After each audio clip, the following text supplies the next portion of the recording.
Hi there, my name is Maria and welcome to my YouTube channel, The Creative Italian. Today I'm going to be sharing with you a very unique technique that you can use when you're soldering a piece of jewelry and you want to make a pendant out of whatever piece you have. It could be a stone, it could be a crystal, or anything like that. This technique works great. But before I get started, if you want to be notified when I upload a new video to my YouTube channel, go ahead and hit the subscribe button. If you have any questions or comments, leave those in the comment section and I'll respond to everybody. Okay, so let's go ahead and get started. Like I said, this is a soldering technique. It's very unique in that the piece, as you can see, this agate slice. Typically, when you see pieces like this on a necklace on Etsy or Pinterest or wherever, the soldering is going to be really smooth. As you can see, this one has more of a textured look to it, which I really love. It just is unique and different. This technique I learned from a gentleman here on YouTube who actually does stained glass, and I learned this technique from him, and I decided to go ahead and give it a try on my jewelry making. And I have found it to be just a lot of fun to do. And the biggest benefit is that you hardly can't make a mistake, you know, because it is organic looking.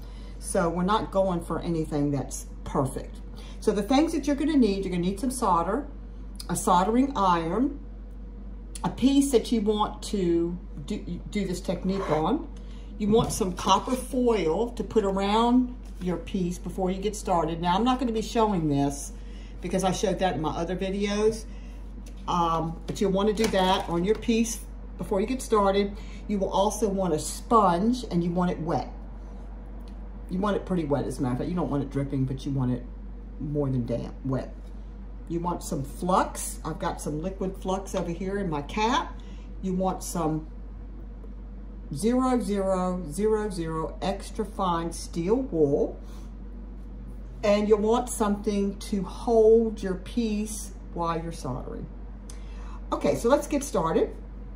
As you can see, I've already done a little bit on the side here. I was just kind of testing it out a little bit before I got started. So what I'm going to do here is I'm going to go ahead and continue on and add some flux to the piece here.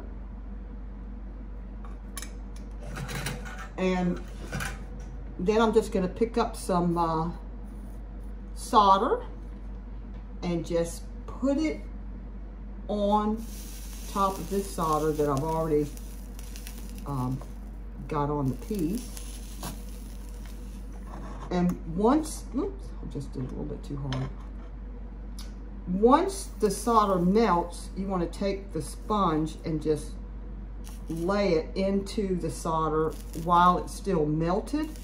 And that's what gives you that really cool texture, which is what I did on this piece over here. I did the whole entire agate slice by doing exactly what you're seeing right now. Now, what I have found is it's better to get the solder on there kind of thick. It just seems to give more texture and dimension. And the nice thing about it is if you see something that you don't like while you're doing this, you could just add some flux to your piece and just remelt that area and just, you know, just do the sponge to it again until you get it the way you want it. I'm just going to add a little bit more flux here. And just keep going around. And I put a layer on it. Once I see that I have the thickness that I want, that's when I start using the sponge. And you want to be really fast with it because the solder cools down really quick. If it's lead-free solder, it's gonna really cool down fast. Whereas lead solder takes a little bit longer, you know, to cool down. Okay, so I'm gonna just go ahead and lift my clamps here and turn this around and As you can see, it's so easy to do. I wish I had a bigger piece where I could show you guys. I really do, but I'm hopeful that you can get a pretty good look on what I'm doing here. I think that you can. So get it on there. Get the amount on there. Get it kind of thick on there first. And then when you feel like it's thick enough, then just go ahead and get your sponge in there. And you want your, what I have found is you want the sponge to be right there as you are heating up your solder. It goes faster that way anyway. Times after you get done, well, a lot of times after you get done, actually, you will have some little pieces, little sharp pieces, and all you have to do is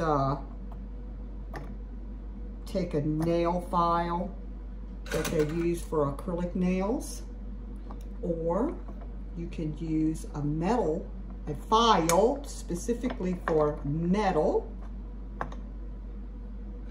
and just sand those little points down. It's not a big deal, believe me. It's so easy to do. Get done here. So you put a thick layer on, you melt it, and then you do your sponge, and you want to go down firm enough that it gets in there and makes the indentation, and creates the texture.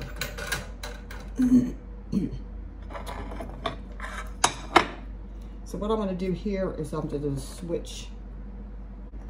Okay, so here I finished the piece, and I'm rinsing it in some water and some detergent to remove all of the flux off of the piece before I do a patina finish on it. So I'm going to dry it off really good here. Anytime you do a patina finish, you always want to make sure that you clean the flux, get the flux off of your piece, so you have a successful patina finish. And I'm going to be doing a black one on this one. But before I do that, it does have some peaks in the metal, which is not good because it'll catch and scratch. They're not real bad, they're usually very minor. However, we want it to feel smooth to the touch.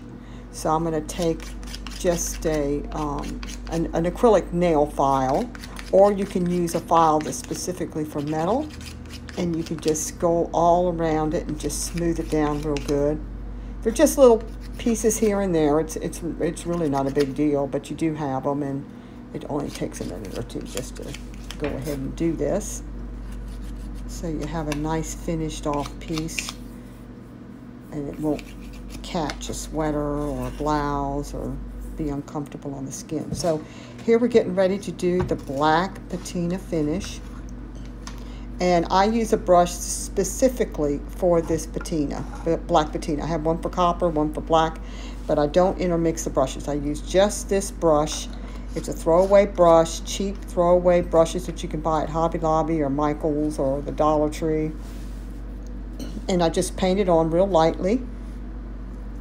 And it's going to be really dark when I get finished putting this on. However, if you just leave it on and let it dry, it'll dry to a black finish, okay? But that's not what I'm going after. I want something that has dimension to it, lightness and darkness, like I showed you in the original piece that I had done previously. So what I do here is I do it a little bit differently if I want a light piece. After I get this on, I'm going to go ahead and soak it in some cold water in a bowl and kind of swish it around just to, I don't know, it just kind of dilutes some of the patina off of it. And so I'm getting ready to use my fine steel wool while it's still damp, while the stone is still damp and the patina is still damp. I don't want it to dry. I I want to do it while it's damp. And then take the fine steel wool and just go all the way around the piece. Until you get it exactly the way you want it. So if you want more silver to show through, then of course you're going to file it more with your steel wool. You're just going to go over it until you get it about the way you want it. Now the thing I like about this, it's just so great because it enhances the peaks and valleys in your piece. So the texture really stands out. The texture is going to stand out more when you have shadows and lightness together. And that's what makes the piece so special. It's really eye-catching. And what I like about it too is that a finish like this, you can match it up with any kind of chain or leather or any kind of gemstone bead necklace, and it works because it's a neutral color and it goes with everything. So as you can see, I just keep polishing it down until I get it about the way I want it. I like a lot of silver to show through myself. They also have a copper patina, and I haven't used this particular soldering technique with the copper patina, but I am going to try it and see if I like it. And then if I do, I'm going to jump on here and I'm going to show you guys that one too. So that should be really fun. Okay, so I'm cleaning up my board here a little bit. Get all those fine steel wool pieces off the board. So here you go. There's the finished piece. I think that turned out really great. And you know, I like the contrast of the African opal jasper and the solder. It just makes it really stand out nice. And thanks for stopping by, and I'll be back with another video. If you have any questions about this, leave it in the comments. Bye-bye.